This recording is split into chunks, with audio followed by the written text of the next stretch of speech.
we're looking for is a more immersive experience of the site.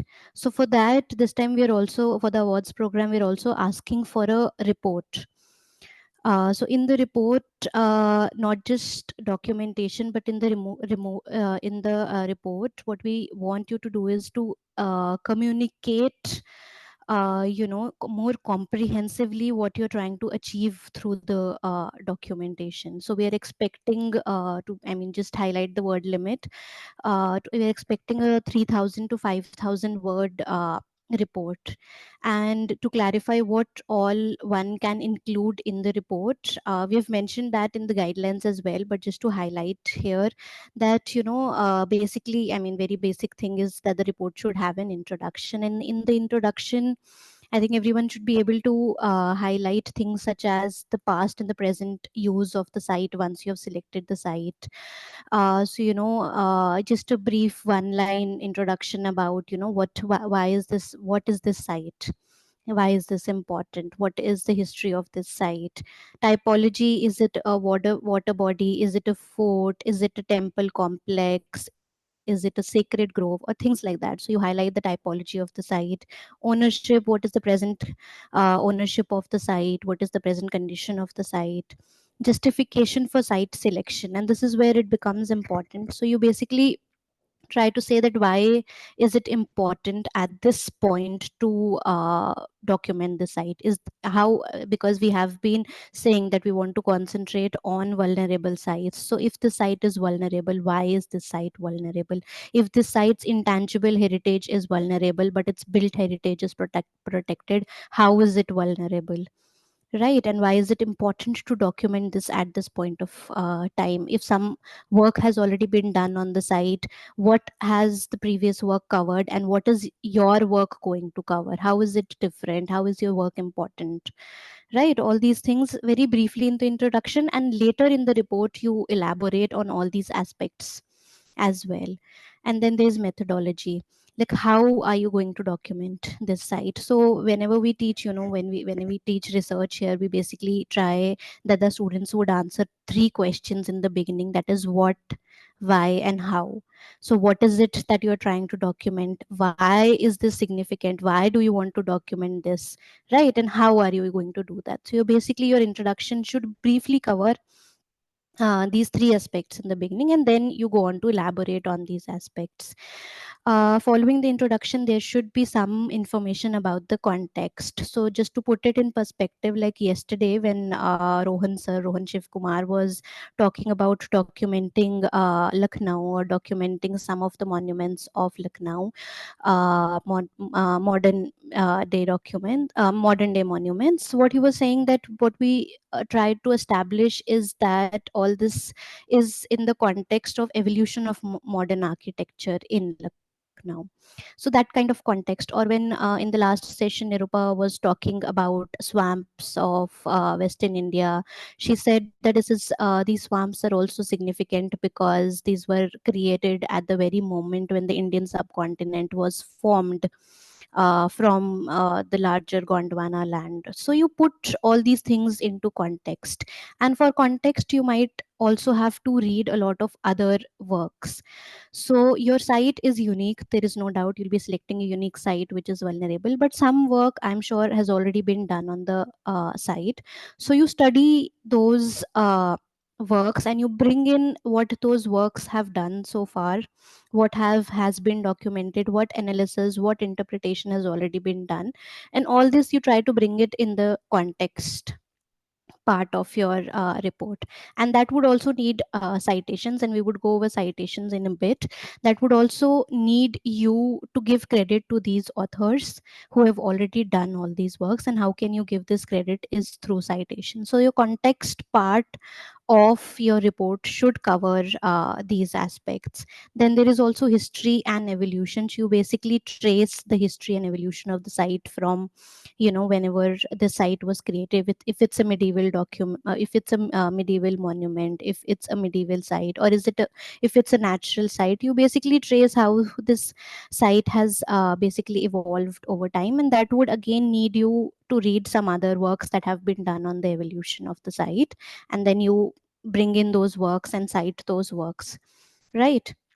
And whenever we teach historical research, we basically say that it has to be a story which has a beginning, which has a body, and which has an end. So it's a story, but the story is also supported by evidence, right? So when you're tracing the evolution, you also bring in whatever evidence has been considered so far in its evolution, right? So that's how you cover the history and evolution part. Then there is detailed description. So once you have reached the evolution part, you go on to explain the present condition of the site, the present conditions, in a very detailed manner, right? And then you go on to analysis and interpretation. So analysis basically should cover that you have documented the site, and how would you analyze whatever, how will you present whatever data collection, whatever you have documented, in a more comprehensive manner. How would you communicate it to somebody who knows nothing about the site, right? How would you communicate that what you have done has some kind of significance for the reader? So you analyze the site and then you interpret it. How does analysis differ from interpretation? Is in interpretation you basically say that other people might have looked at the site in a certain way, but this is how I interpret it, this is my contribution to it, this is how I see the site, and this is what I want to bring forward in front of the audience. So you interpret the site in that way, right? So you present us with an analysis and an interpretation in your report, and then you highlight the significance of your study as well. The significance of the site should come in the introduction, but the significance of your study should come towards the end. So you highlight that how your study is making a larger contribution, right? How is your study helping, for example, say, push forward conservation policies, push forward conservation efforts towards the protection of the site, or its intangible heritage, or its natural heritage, right? And then you conclude, bring us a valid conclusion that this is what I've done. So you take us through a journey of this documentation. And that's why when I was saying that preferably you should submit one documentation project per individual or per group, is that you indulge with the site, you immerse yourself completely within one site. Like you take a site and you try to bring forward whatever you can from the sites. So kind of bring out a holistic understanding. You kind try to talk in a way with the site, and you bring to us the conclusions of those conversations with the site. So treat the site as a human, and you try to communicate with it. You try to bring about the story that this site is telling you, and then you bring the story to us. All right. So basically, this is what we expect in the report. We have mentioned all these components in our guidelines, but we also do not want you to think that all these components that we have given are strict. There are various ways in which a story can be told, and we are looking forward to getting surprised by what kind of report you present to us. We are ready to be surprised. Tell us a story in your own way, but this is just to give you an example that overall your report should cover these aspects, right? Just to help you out regarding that. But we are ready to whatever ways in which you present us a very comprehensive and a very communicative story to us, right? To also go through the other things about the report, especially guidelines related things. What we want is that we want, and then I've mentioned the word limit, it's 3,000 to 5,000 words. We want the report both in PDF and Word format. And for the first 2 pages of the report, we have actually shared an annexure 2. Let me see if I can open the annexure 2 for you here on the screen. I hope you can see it. This is the annexure 2 of the guidelines. So what we want you to do is to add this cover to your report, which includes the title of the project. Then there is the geographical location of the project, which includes geographical coordinates. So if you Google the latitude and longitude of the site, of whatever site you have taken, you should be able to put that here. There is village and town, district, state, and registration number is also there. Registration number you will get once we open the submission portal and you register on the submission portal. So each of the entries would have a unique registration number. So when you try to submit it, you can add that registration number here. Then there is also a brief abstract that we need, and overall what your work is basically about, which is 150 to 200 words, and then keywords, minimum 4. So keywords, as you know, are basically the words that make your report discoverable, like the main things about the report. So it can also come from the title. It can, the keywords could include typology, it could include sacred groves, for example, or it could include swamps, or it could include temples, and where are these temples situated. The city could be one of the keywords. And so this is what we basically need. The first two pages have to be in accordance with annexure 2. And now your report could also contain two scale drawings with graphical scale. So for the architects, I know we have asked for panels, and all your two scale drawings on graphical scale would also go on the panels. But sometimes when what happens is that when we are trying to make an argument, we might need to substantiate that argument with the drawing. So you're saying that what you're trying to document is this aspect of this building, but we can't see that aspect in the report. Yes, we can refer to the panel, but if you give us the drawing then and there, so the line becomes more, so the argument becomes more clear, so we can see it right there and then. So you could include that.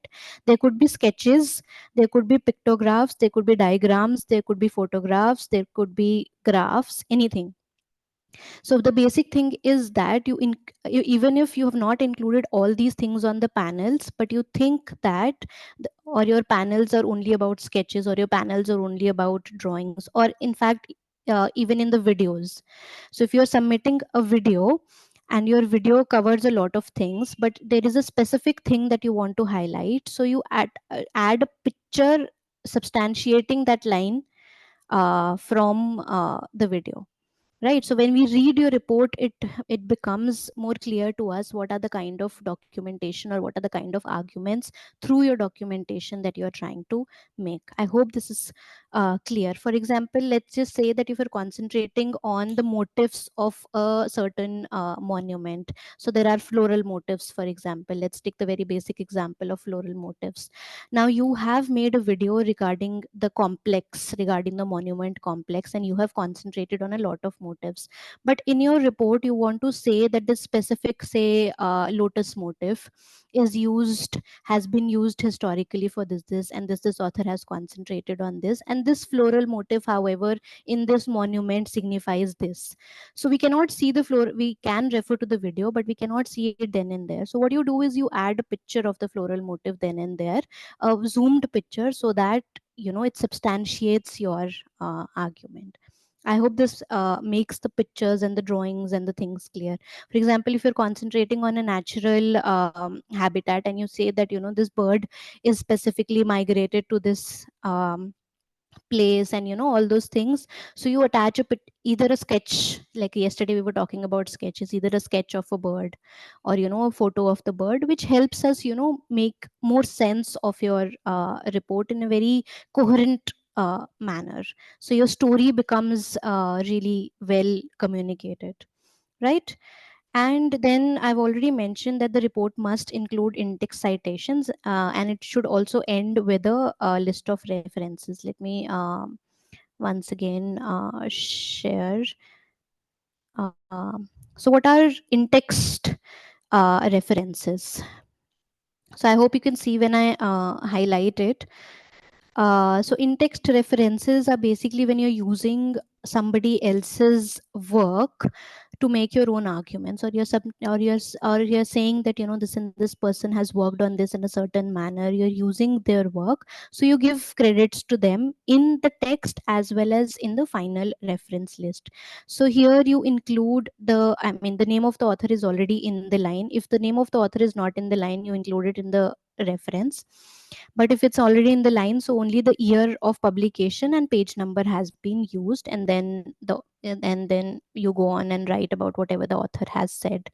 Another way to do it is here. For example, if this quotation is being added from this work, so what you do is you add an in-text citation here, and then you go on to quote. This is basically from annexure 3, which has been provided in the guidelines. This is the annexure 3 is on formatting and guidelines. Basically a style sheet that you can follow in the writing of your report. And then the final is the referencing. So this is a sample reference list. We usually follow the Harvard referencing style, which is adopted by Monash University in 2012. So you can, in the annexure 3, in the style sheet, we have this link to the guidelines. So if you click on the link, you will be able to open the guidelines, right? So this referencing side, so it has a lot of things, but just to basically go through what the reference list would look like, this, it has been included, a sample reference list has been included in annexure 3. So you can refer to this, and you can refer to, so what you have to do is whatever in text citation here, for example, this is the work that you are citing, this work should be included in your reference list. So your reference list should have all the works in a detailed manner, cited in a detailed manner in the reference list. All right. And you can take help of our annexure 3 through this. Then there is also the aspect of plagiarism. So we have written that similarity index of the report must not exceed 15%. So what does that mean is that your work should not be plagiarized. Sometimes it should not include the works of other people. It should not include the arguments from other people without properly giving them credit, without properly citing them, right? And for that there are softwares, and obviously we also have a software. We usually use the software called ERJ, which gives a similarity report. So we will be checking your reports against that software. So sometimes the software also picks up the names of books and things like that. So that's why the similarity, and we have kept the similarity indexed at 15%, and it should not exceed 15%. So you have to take care of that as well in the report. And lastly, I've already mentioned that you can refer to our style sheet, which is annexure 3 of our guidelines. And if your report, I'm expecting that great reports, and what we'll do is that you will have the opportunity of publishing this report in our journal, which is INTACH Journal of Heritage Studies.